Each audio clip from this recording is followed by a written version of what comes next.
சபரிமலை கோவிலில் இருக்க இந்த கோவில் மணியோட மர்மமான வரலாறு உங்களுக்கு தெரியுமா? அந்த காலத்தில் இந்த கோவிலோட கூரையை செம்பு தகட்டால் தான் நிரப்பியிருக்காங்க. அப்போ ஏகப்பட்ட துருப்பிடிச்சு உள்ள மனத்தறியெல்லாம் போய் உள்ள இருக்கிற சிலை ரொம்ப பாதிக்கப்பட்டிருந்து அதுக்கப்புறம் அந்த அரசர்கள் அதை சரியாக கவனிக்கவே இல்லை. மறுபடியும் அந்த அரசர் பார்த்தீங்கன்னா அந்த கூரை மேலே அந்த காஞ்சி போன புல்லெல்லாம் போட்டிருக்காரு. உள்ள தண்ணி வரக்கூடாது. அதுக்கு காலங்கள் போயிட்டே இருக்கு. மிகப்பெரிய ஒரு வெயில் தாக்கத்தின் காரணமாக அந்த காஞ்ச புல்லெல்லாம் பற்றி எரிய ஆரம்பிச்சது. அதுக்கப்புறம் மிகப்பெரிய ஒரு தீ விபத்து அந்த கோயிலில் நடந்தது. எப்படியோ அந்த சிலையை காப்பாற்றி வெளியில் கொண்டு வந்தாங்க. மறுபடியும் பார்த்தீங்கன்னா உள்ள அந்த சிலையை வச்சுட்டு மறுபடியும் கோயில் கட்ட ஆரம்பிக்கிறாங்க. ஆனால் திரும்பவும் பயங்கரமான ஒரு தீ விபத்து வருது. அந்த தீ விபத்துல கோயில் முழுக்க நாசமாயிருது. ஆனா உள்ள இருக்கிற அந்த சிலை தீ விபத்துல எதுவும் ஆகல. அதுக்கு பதிலாக அந்த சிலை யாரோ அடிச்சு உடைச்சிருக்காங்க.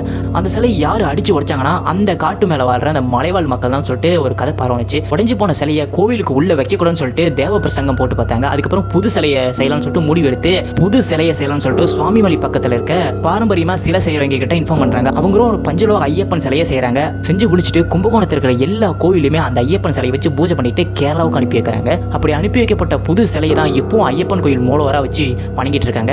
ஆனா அதுக்கு முன்னாடி அந்த உடஞ்சு போன சேதமடைஞ்ச ஃபர்ஸ்ட் ஐயப்பன் கோயில் அந்த சிலை எங்க இருக்குன்னா அந்த கோயிலுக்கு வெளியில பாத்தீங்கன்னா ஒரு மணி இருக்கும். அந்த மணி தான் அந்த ஐயப்பன் சிலை. அந்த உடஞ்சு போன சிலையை உருக்கி ஒரு கோயில் மணியா மாத்தி அந்த கோயிலுக்கு வெளியே தொங்கிட்டு இருக்காங்க.